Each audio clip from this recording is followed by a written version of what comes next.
Welcome to Gen X Retirement Path. We are in search of a country to help us save our retirement dollars and give us a place to have a little adventure. So what we're doing is we've picked 20 countries and we're basically doing a play-in, kind of in a March Madness kind of theme. When we're filming this, it's the middle of February, so we're getting all excited for March Madness. But we're getting ready for it, March Madness, as we are always ready for some good basketball. So we picked out 20 countries, and that obviously doesn't go nicely into 4 brackets. So this is one of our play-in games for the European region. We are going to look at Albania and Austria. It's not because they're just A's. Yeah, it just sort of happened to end up that way. And Albania came to us kind of late as we started our search for a lower cost retirement country. And then for some reason, Austria kind of came up in the searches too. So we're going to kind of look at both and see which will make it to the official Sweet 16 playoff that we have. And if you want to know more about how we're calculating all this, we've got some weighted averages based on things that are important to us. So we've got that in another video, and I will link that in the description below if you want to have more information about what we're trying to get to and this big elaborate, number thing that we're doing. So suffice it to say, we're looking at 20 countries. We're looking for our retirement place to kind of spend a few years of our good retirement years before we probably come back to the States and kind of slow down a little bit. So Albania. So Albania shares a border with Greece, a northern border with Greece, kind of northwest. So it does have a little bit of spillover for some of the food, but it actually has a really pristine coastline as well as a bunch of really nice mountains. So actually kind of very similar to North Carolina, where we have a beautiful coast on one side and then mountains on the other. So very similar there. It was very isolated for a while. It has now become a little bit more popular, more opened. So they've got their own language, but a lot of the younger people speak English. So it's starting to get easier for English speakers to live there and be able to function. They're very open to Westerners. They've got a couple big cities that are actually pretty cost efficient. Likewise, Austria. You know what Austria is. It's got culture and history. It's landlocked, so but it's the cool place to go skiing. It's just beautiful culture. Lots of fabulous art and music have come from Austria. Advanced infrastructure. Yes, the trains run on time. Yes, exactly. So very established. Maybe a little less friendly to expats and people coming from the outside, but that's not as big of a deal for us. So let's get into our, along with Grace and Teddy today, we'll get into our scoring areas. All right. Grace, would you like to help me with this? Yes, if you can read, that'd be great. All right, so to remind you, we've got several different criteria sections, and the first one that we're going to focus on today is the medical criteria. For me, it's an important thing, so we kind of were looking at how are the hospitals, can we get the medications that we need to get, and how easy is it for us to get into hospitals, that sort of thing. So, and we're rating everything close to whether it's like Raleigh. We previously told you guys that it's pretty important to us. I've got a couple of cancers, so I'm sort of looking for ones that can help me with that, make sure that I've got the medications that I can take, the hospitals are good, those sorts of things. So when we went in and we're looking at Albania, it's not terrible. It was a communist country before, and it's hasn't built its infrastructure up that much. But it does have some things to recommend it. It's got decent ones. It's mid-range of all the countries that we looked at. So it's nothing that we would rule out and go, oh, this is terrible, we're going to throw it out the window because of this particular thing. I guess we've got green, yellow, red on our color codings. It's in about the yellow range of scores for the medical criteria. And then when we look over at Austria, because it is such a well-developed country, it's a strong Western power, and it is top on everything. It's better than the United States, really, in a lot they of got it ways, going and a lot on. of things that they're doing over there. So it was a strong green and really took it away. As a matter of fact, when we started doing this, and I was running the rating numbers out. I'm going, well, this is going to put it over the top all by itself, just on the medical stuff. So really good on that. Okay, so the next criteria that we look at is the dependable infrastructure. We'd like to find a country that provides us with at least some of the amenities that we're used to. It's easy to travel back and forth on places, easy to get from place to place. And you've got things like good drinkable water. There's not a problem with that. Some of the island nations that we have reviewed have desalinated water, and so that kind of marks them down. In this case, though, we're looking at 2 European countries. So they've got pretty good infrastructure. The roads and utilities in Albania are decent, although when we were looking at it, some of the utilities, we were finding some spottiness with some power, and the high-speed internet was not quite as fast as it is in some other places in Europe. And for us, high-speed internet is kind of important. something that we need.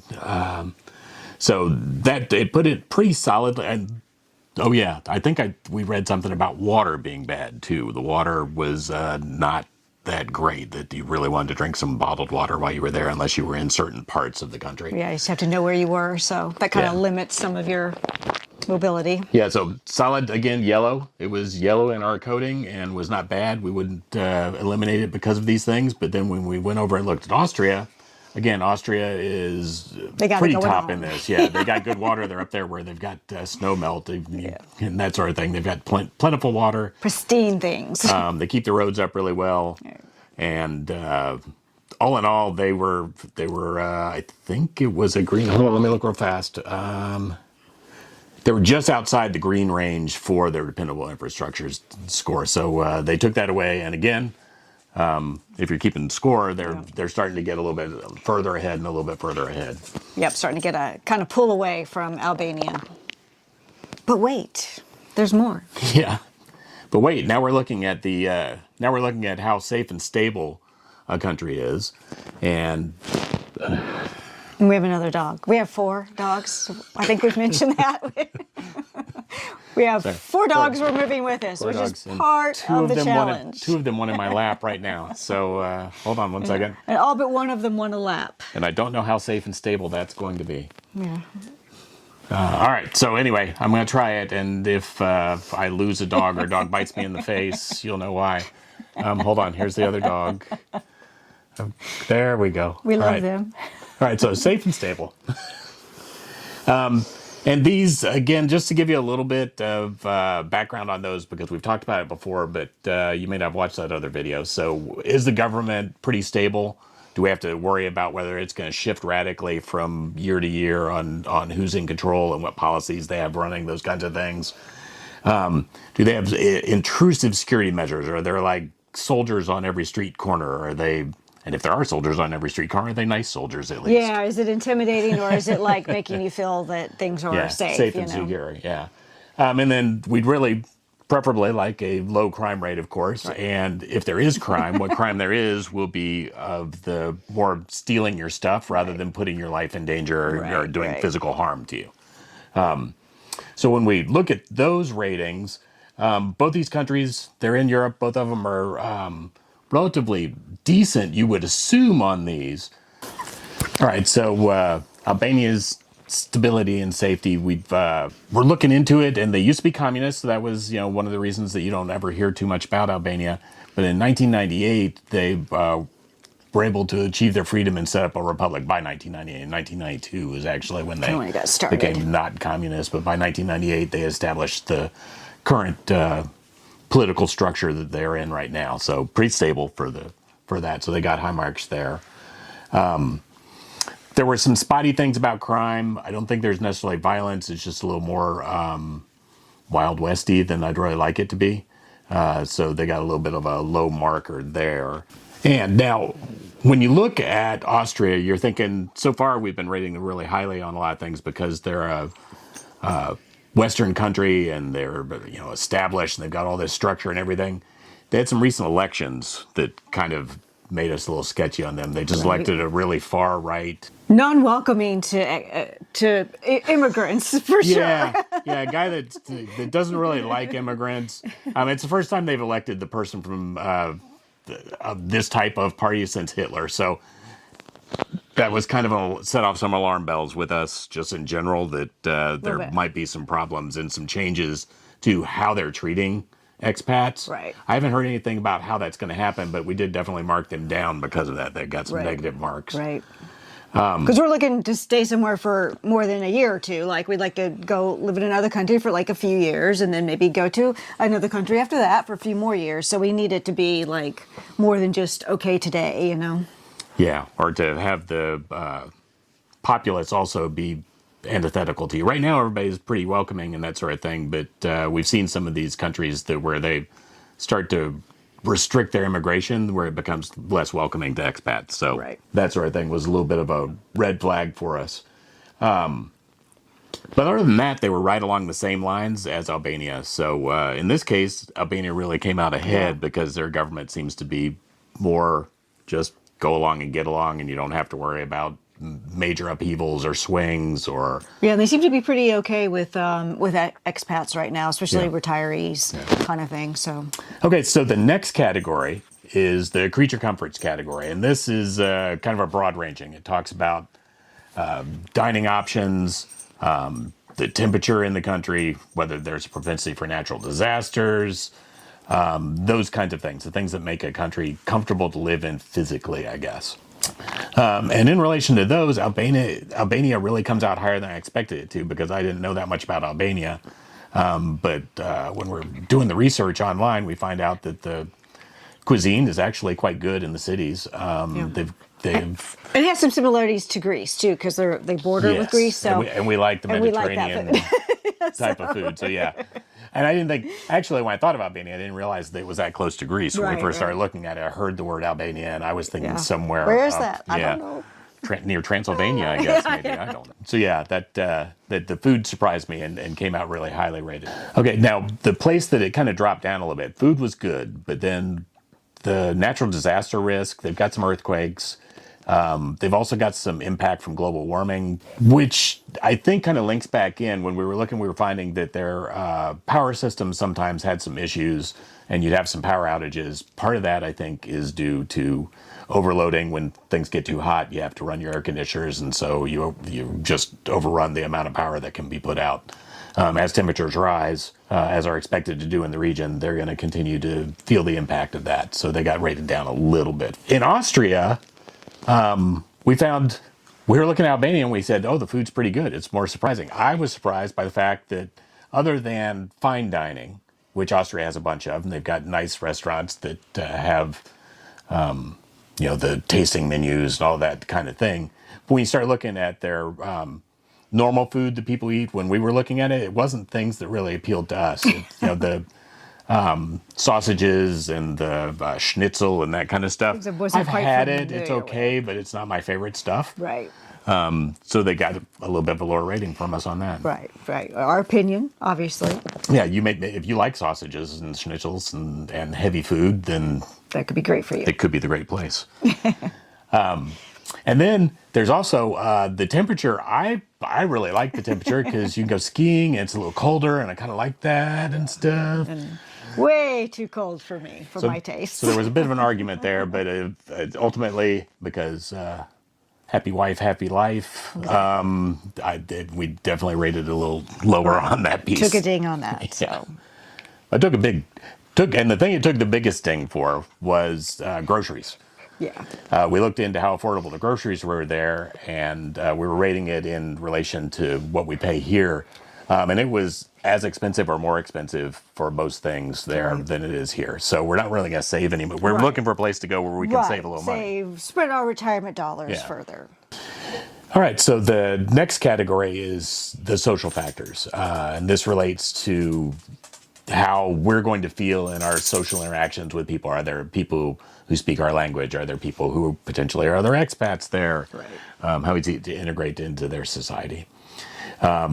Albania has a large and growing expat presence right now. It's really one of the places, because it's one of the cheaper European countries, has really started drawing expats to it. UK and Canadians, Americans, Australians, but especially UK, people from the UK.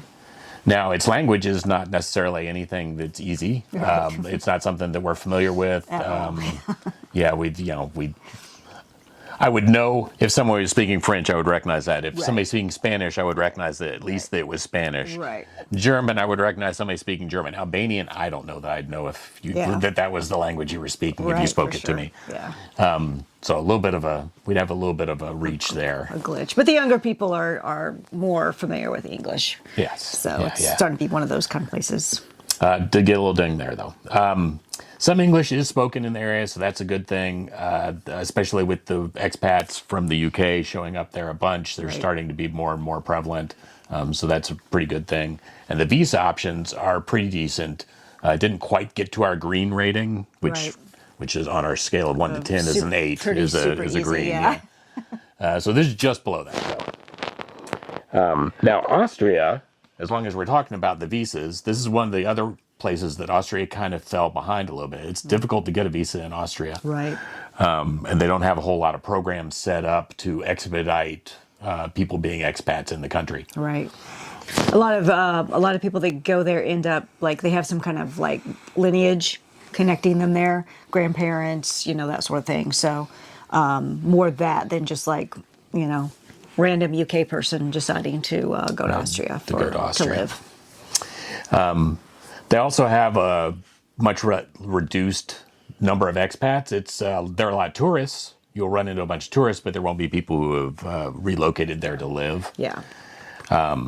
Unlike Albania, that actually starting to get like, every Friday we have a meeting in this, if you live in the city, and that sort of thing. Like there's starting to be a really collective group of people that are doing this stuff. Right, exactly.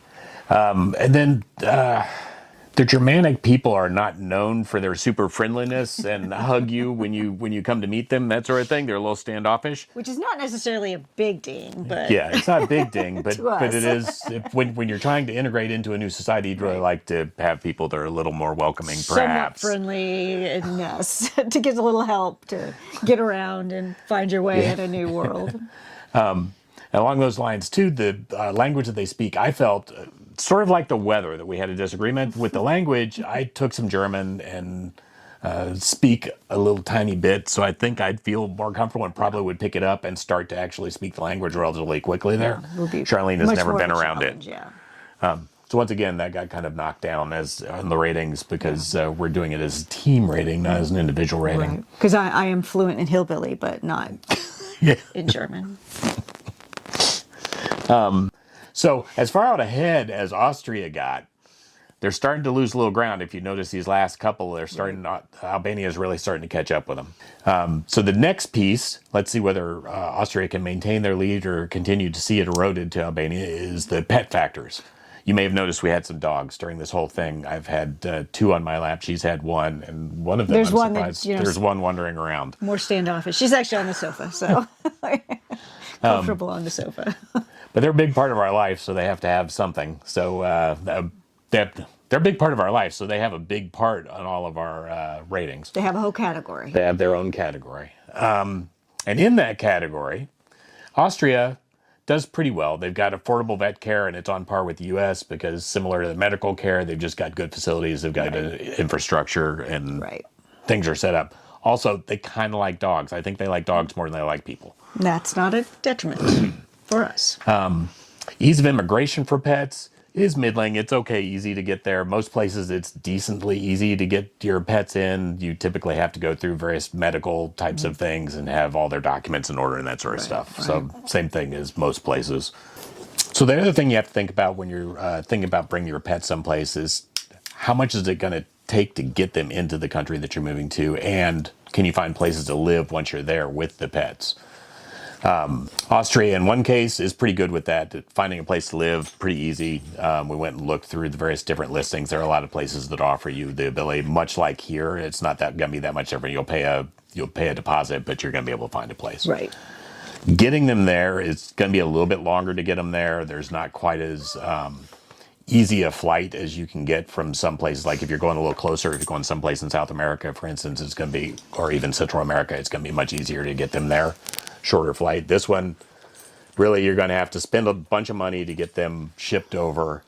And then you have to make sure all your paperwork's in order so they get to stay with you. I heard horror stories about dogs that had to be shipped back because they wouldn't allow them into the country. So, and because it's such a distance, that's again a huge deal and a huge cost. In Albania, many of these things are very similar, except the affordable vet care on par with the U.S. The vet care is affordable, I think, but it's not quite as top notch as you can find in Austria. So it got dinged a little bit on that. Austria really pushed a little bit ahead there. And Albania is very close, but not quite as good. They fell just short on most of these from where we had rated Austria. Their hospitals were not quite as good. It was a little bit harder to find housing for them. The transport over was about the same. And they were actually the same on everything else. But it just seems to me that they're not quite as animal friendly as Austria. So moving on to the final category. It's a pretty close race so far, but in the housing category, this is where we're going to find our winner, really. I think this is the one. In the expense. Yeah, in the expense here. Eating out at a budget location in Albania, it's okay. It's less than it is here in Raleigh.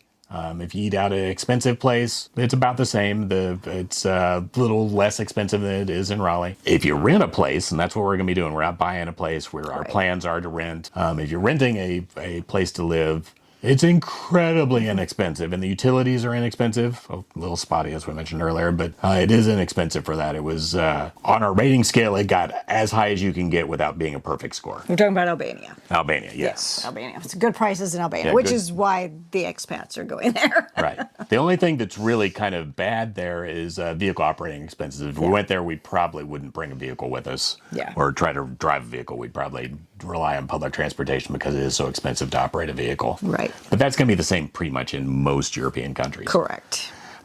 Austria, in comparison, it's expensive. It is an expensive country. It was as expensive to eat out in both types of locations as it is here. Housing was very close to as expensive. It was a little cheaper, but not much cheaper for any of the housing options that I was able to find. The utilities, likewise, close, but not, it was a little cheaper, but not a lot cheaper. And vehicle operating expenses were, well, they were a little less expensive than they were in Albania, but still pretty expensive. Expensive to operate a vehicle. So but they have a lot of public transportation, so, you know. That's true. Got an option with Austria. So that kind of punched them down. When I started this out, I really felt like Albania and Austria, I thought that Austria would run away with it. I didn't think Albania was going to have a chance. Yeah, I didn't either. However, when we got to the overall scores, they were within 0.08 of each other, and Albania just edged them out. Albania just, and it was really on the cost of living stuff. Kind of pushed them over the edge. So they will make it to the European bracket. All right, so Albania pulls it out at the very end, based on cost of living stuff, really, that tipped them over. Yep. And they'll move on, and they're going to face off against Italy, the number one seed in the European, Italy. Yeah, Italy. So, good luck, guys, because Italy right now has got a lot of things going for it. And so, look forward to seeing that one. Yeah. I look forward to reviewing that one, finding out myself who's going to go forward in that. All right, so that's it for this one. Thank you for watching. We will be on to another set next time. And until then, live your truth and live well.